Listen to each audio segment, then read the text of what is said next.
Halo sobat, selamat datang di channel Dals Elfaza.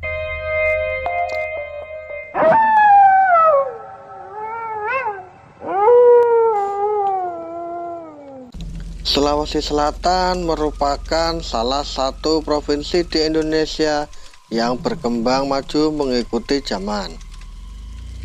Akan tetapi, di balik modernisasi yang sudah berkembang di wilayah tersebut, cerita-cerita legenda tetap saja menjalar sampai saat ini di tengah modernisasi yang terus berkembang di kalangan masyarakat.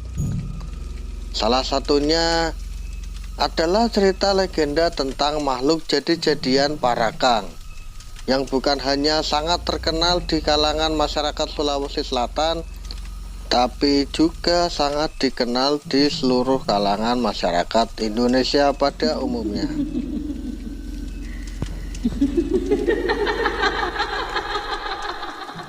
Lantas, seperti apa sih sebenarnya makhluk Parakang ini, dari asal-usulnya hingga apa yang dia cari? Mari simak pembahasannya. Cekidot.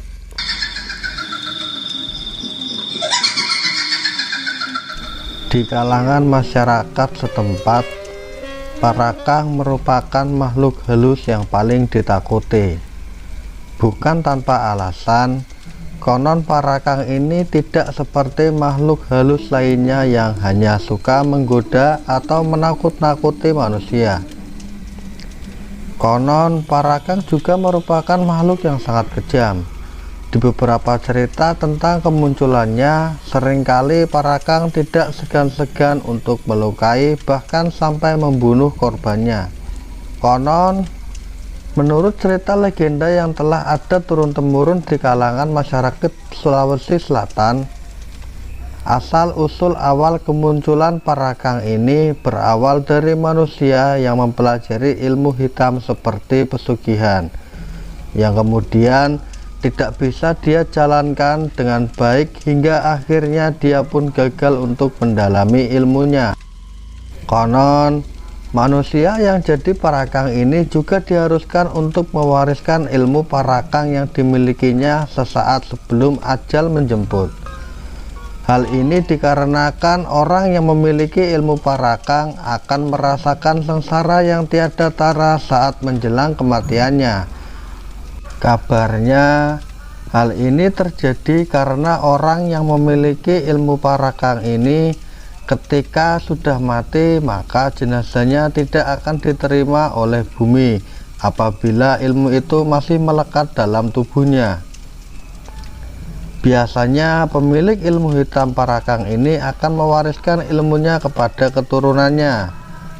Dari berbagai kisah disimpulkan bahwa perwujudan makhluk jadi-jadian ini memiliki bentuk yang serupa seperti manusia, namun lebih menyeramkan dengan mata yang merah, lidah menjulur keluar, kulit yang keras dan tidak bisa ditembus atau kebal, dengan kuku memanjang dan tajam.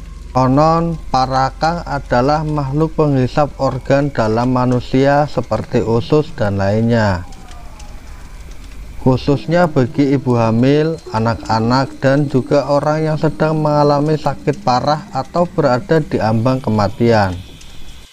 Menurut cerita yang berkembang di masyarakat, Parakang bisa berubah kapan saja dan dimanapun dia berada. Makhluk jadi-jadian ini tidak mengenal waktu siang atau malam hari. Namun pada umumnya manusia Parakang sering merubah wujudnya di malam hari. Di siang hari atau saat ia tidak berubah menjadi makhluk jadi-jadian yang abadi ini, mereka sama seperti perwujudan manusia pada umumnya. Akan tetapi matanya tetap merah, yang katanya apabila seseorang menatap tepat kedua bola matanya itu bisa membuat siapa saja jadi merinding dan merasa tidak nyaman hingga ketakutan. Diceritakan juga bahwa makhluk jadi-jadian ini bisa merubah wujud dirinya menyerupai hewan, pohon, atau benda apapun yang dia inginkan. Namun ketika mereka merubah wujudnya menjadi apapun, tetap saja tidak bisa sesempurna wujud asli dari perubahan wujudnya. Akan ada perbedaan yang bisa membantu kita untuk mengetahui keberadaannya.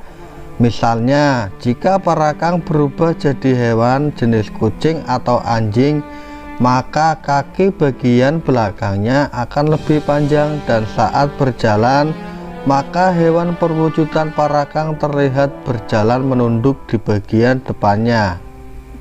Sebagian besar masyarakat percaya bahwa parakang ini masih ada hingga saat ini, dan parakang ini tidak akan pernah hilang selama manusia masih ada di dunia.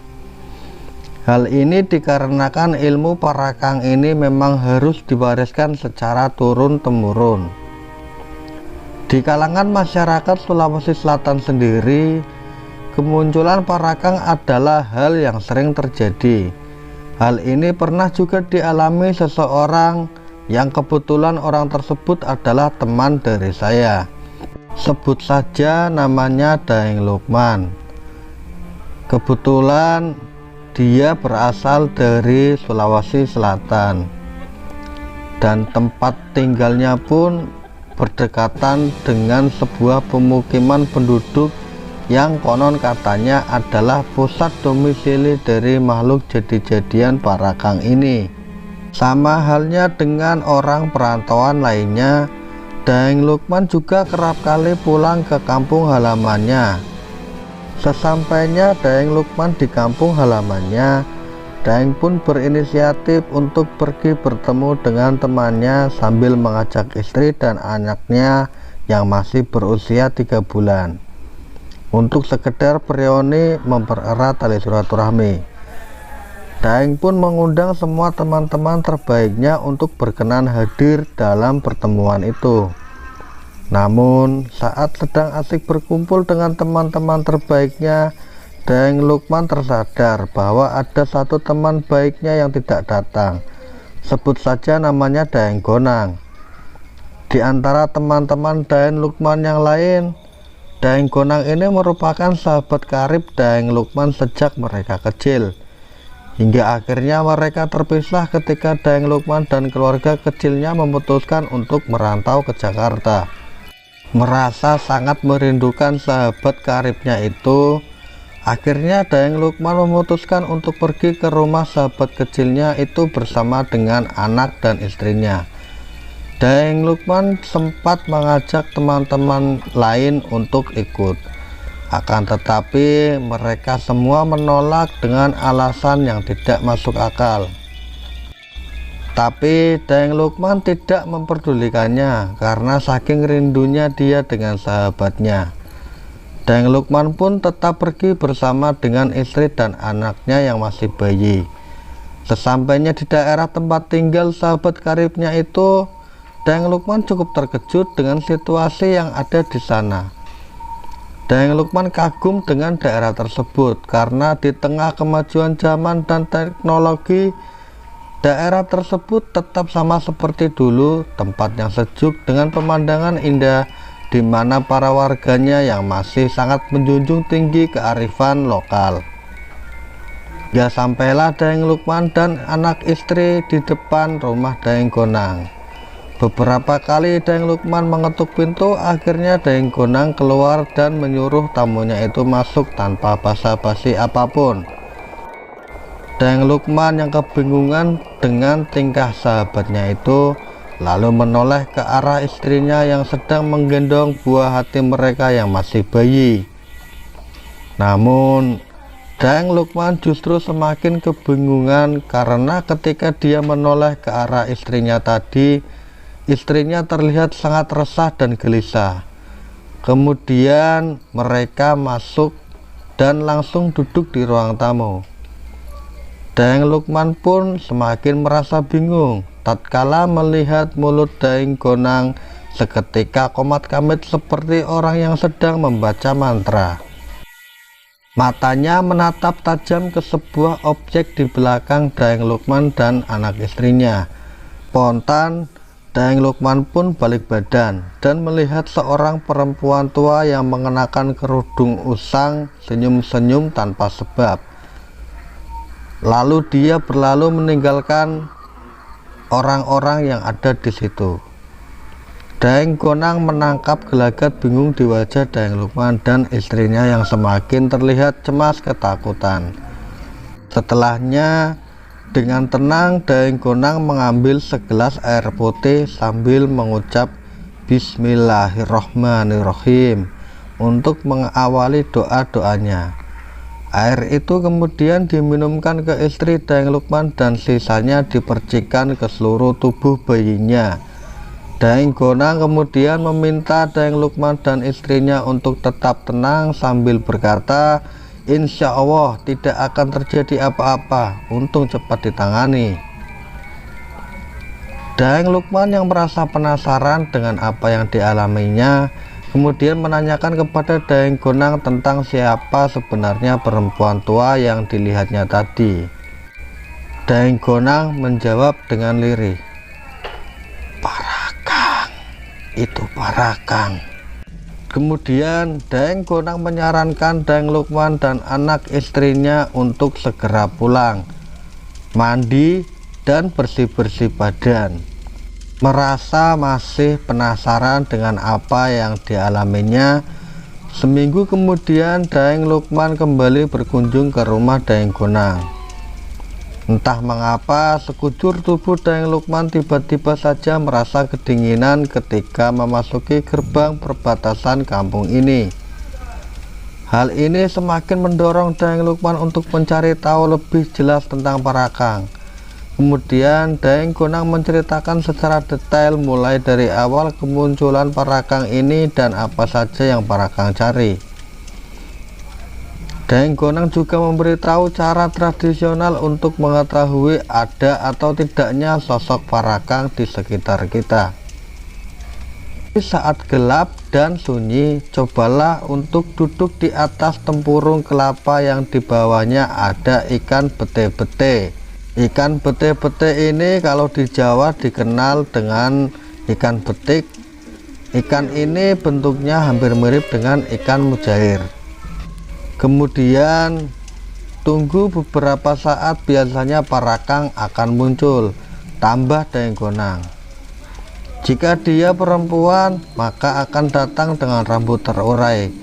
Sedangkan apabila di suatu kampung sudah diketahui siapa seseorang yang dicurigai sebagai Parakang, bisa diusir dengan cara melemparkan seekor belut dengan pecahan beling dari botol merah dan jintan hitam di got atau selokan depan rumah orang yang dicurigai.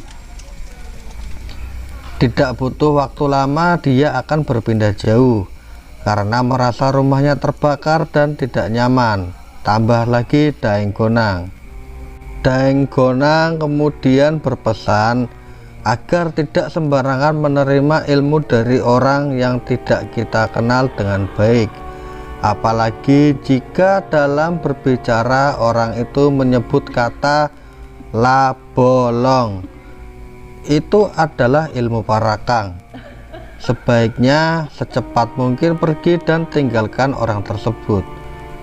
Biasanya saat sudah sekarat, Parakang akan mencari pewarisnya sebelum mati. Karena konon katanya jika ilmu tidak segera diwariskan ke orang lain, si pemilik Parakang ini akan merasakan sengsara yang luar biasa dan tidak akan mati sebelum ilmu Parakang ini berhasil. Sebelum Daeng Lukman pulang, Daeng Gonang juga menyampaikan satu cara mudah tatkala berpapasan dengan Parakang secara langsung, yakni dengan dipukul 1 kali saja, jangan lebih, karena tidak akan mempan. Dengan 1 kali pukulan saja bisa menyebabkan luka cacat sampai meninggal pada tubuh asli manusia Parakang. Namun sebaliknya, jika memukul lebih dari 1 kali, maka tidak akan berdampak apapun, malah Parakang akan melawan dengan ganas. Konon ketika Parakang ini berkeliaran, raga si pemilik Parakang ini tetap berada di rumahnya dalam keadaan tidur atau tak sadarkan diri.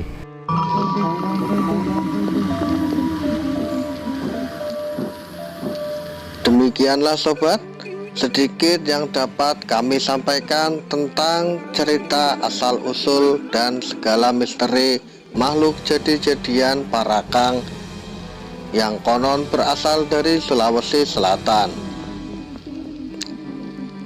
Kami hanya memberikan informasi, benar atau tidaknya kembali kepada keyakinan kita masing-masing.